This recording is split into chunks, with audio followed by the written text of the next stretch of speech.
em que momento o Novo se deu conta que ele era uma coisa que a gente chama de partido liberal?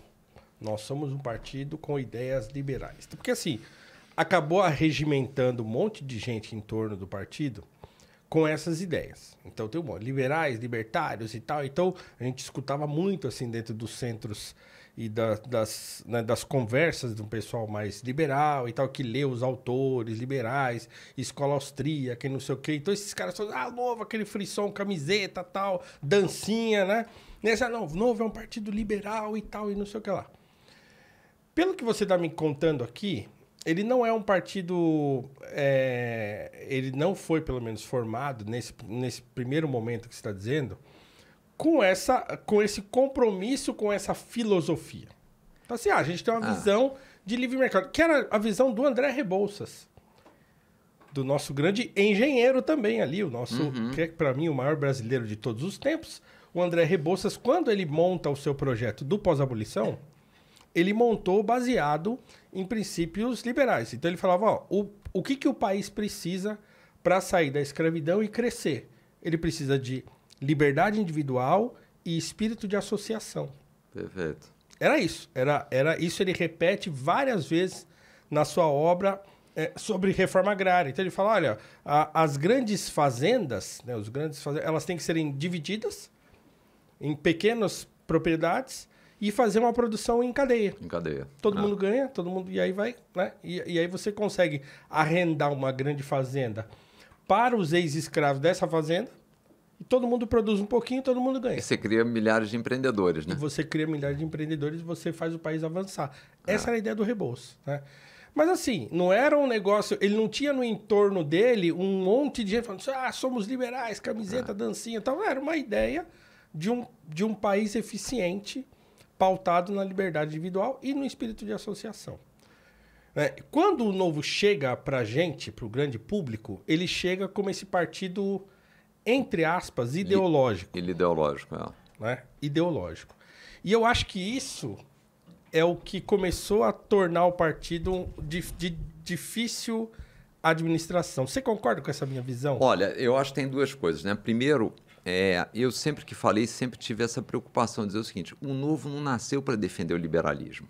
Porque se fosse para defender, era mais fácil fazer uma fundação, fazer um instituto. Nós nascemos com o objetivo de melhorar a vida das pessoas. Esse era o nosso propósito, devolver poder para o cidadão e melhorar a eficiência da máquina pública. Agora, é claro que a filosofia do partido é uma filosofia mais liberal, de liberdade econômica, porque, como eu disse, é o que dá certo. Né? Mas, assim, em nenhum momento, o liberalismo deveria ser um meio para o partido e não o fim. Em alguns casos, as pessoas entenderam que era o fim. Olha, vocês estão aqui para defender o liberalismo. Não, nós estamos aqui para melhorar a vida do brasileiro que mais precisa, não é para defender o liberalismo. Isso é coisa para os institutos. A gente quer usar as ideias liberais, a filosofia liberal, porque a gente acha que ela é eficiente, mas é uma ferramenta para a gente atingir os nossos objetivos. É a mesma coisa, vocês são o partido da privatização. Não, a gente não é o partido da privatização. Nós entendemos que as empresas são mais bem geridas pela iniciativa privada. Então, não faz sentido o Estado ter empresa que distribui, que explora petróleo, que distribui combustível, posto de gasolina, que faz do setor financeiro. Por quê? Porque ele deve atuar nas áreas essenciais. E se não tiver essas empresas, vai ter menos corrupção, vai ter menos perpetuação de política. Então, a gente é contra isso. Mas, assim, de novo, ser a favor da privatização é um meio, não é um fim. Então, acho que no Novo, muitas vezes, assim, do lado de fora, talvez a gente tivesse que ter forçado mais a comunicação. E por que eu acho isso fundamental e importante? Porque se você é um partido do liberalismo, se você é partido da privatização, você se torna um partido de nicho. E para a gente mudar o Brasil, inovar na política e melhorar a vida das pessoas, não dá para ser um partido de nicho. A gente tem que ser um partido grande, que tenha, e que sempre foi o nosso propósito. Né? Não era para ser, porque, como eu disse, se fosse para ser um partido para defender, a coisa montava o instituto, dava muito menos trabalho, era mais eficiente, mais simples, mas que não foi era isso. A minha pergunta lá atrás. Exatamente. A gente não montou uma fundação, né? Exato. Em vez de montar um partido, né? Mas você entendeu? Quer dizer, o liberalismo é a filosofia por trás para suportar as medidas que a gente queira fazer, tendo isso em mente e, óbvio, entendendo a situação de cada momento do país e entendendo as evidências que a gente tem dos resultados. A gente não tem que ficar escravo porque, de novo, nós não somos um instituto, a gente é um partido para mudar a vida das pessoas, né? Então, assim, esse é um lado. E o outro aí é a gestão partidária, que é difícil porque na hora que você passa a ter eleito e passa a ter mandatários e passa a ter políticos que passam a gravitar exatamente num ambiente que é aquele que eu descrevi, onde os partidos são irrelevantes, onde os mandatários é que são mais relevantes, que determinam a gestão do partido, a tendência natural, você pode imaginar qual é. Uhum. É que essa turma acha que deveria ser assim também no novo. Sim. Né? Só que isso é muito ruim porque essas pessoas que foram eleitas justamente porque o partido estava desenvolvendo uma marca forte. Então, a gente conseguiu trazer nessas primeiras levas pessoas desconhecidas através de uma marca forte para se tornarem políticos. Se a gente reverter o processo e disser o seguinte, não, a gente vai fazer igual aos outros, a gente agora vai ter os mandatários que determinam a atuação do partido, as agendas, nós enfraqueceremos a marca, as pessoas desconhecidas não terão mais uma marca forte, não conseguirão ser eleitas e o partido, consequentemente, começa a diminuir antes de ter conseguido crescer. Né? Então, assim, mas esse é algo difícil no dia a dia da vida partidária. Nossa, total. E essa liberdade econômica, sem a independência econômica, sem a inteligência financeira que a gente tem no Brasil hoje, não é perigoso? Não volta para um lugar errado? Não volta de um jeito errado? Olha, depende, né? Porque no final, quando a gente vai ver, o que acaba distorcendo muito é a atuação do Estado. Infelizmente, e eu tenho batido volta e meia nessa tecla, eu acho que, óbvio que tem exceções, mas a gente tem uma elite empresarial que pensa muito única e exclusivamente no seu negócio. Sim.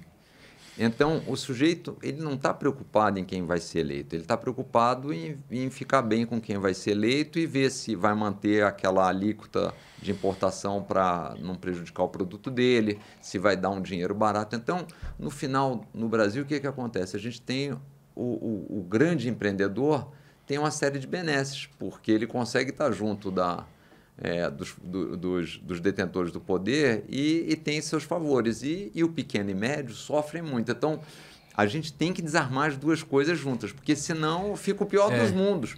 Porque é isso, quer dizer, a carga tributária é extremamente complexa, então com isso você mata os pequenos e médios. Porque você fala assim, vamos dar mais liberdade, você solta os tubarões. Exato, e matam o... Come os peixinhos, certo? Sim. Porque é isso, né? É isso. O pequeno vai ser comido por todos os tubarões, porque os tubarões são muito vorazes aqui no Brasil. E sempre tem uma exceção, que é o seguinte, bom, a gente vai soltar tudo, mas olha, esse turma dos grandes podem largar na frente. E aí os caras já são grandes, largam na frente, os de trás morrem. Né? Então, esse é o problema, quer dizer, é um processo que você fica e é difícil, né? Aí a gente volta... Acho que aquele tema que eu estava falando no início, que é o seguinte, aí a gente volta ao seguinte, no problema da educação. Porque como é que você muda uma sociedade sem as pessoas participarem da política? É difícil. Agora, elas, ao participarem, elas precisam ter entendimento, que são os seus alunos, de quais os rumos têm que ser tomados, para que elas façam as escolhas corretas, para que as escolhas que elas fizeram, na verdade, não se voltem contra elas. Exatamente. Né? Porque é aquela história, o cara chega lá na comunidade e compra o voto do sujeito. Aí dá R$50 para ele e compra o voto dele. O cara que está recebendo os 50, ele esquece que aquilo ali vai custar para ele R$500. Sim. Vai custar a educação do filho dele, vai custar a saúde no dia que a esposa estiver aqui no hospital. Ele não vai ter essa noção de planejamento, né? Nenhum. Então a gente fica refém disso. Por isso é que a gente, voltando toda a história do novo, falou, bom, a gente tem que começar esse processo, a gente tem que tentar.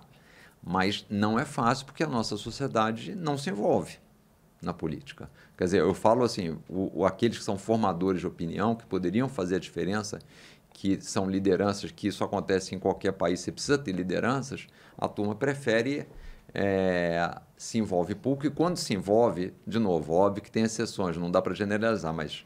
E quando se envolve, muitas vezes, não é para resolver o problema do país, é para resolver o problema do seu negócio. É verdade. Entendeu? Então, assim, é uma luta. Total. Né? Ó,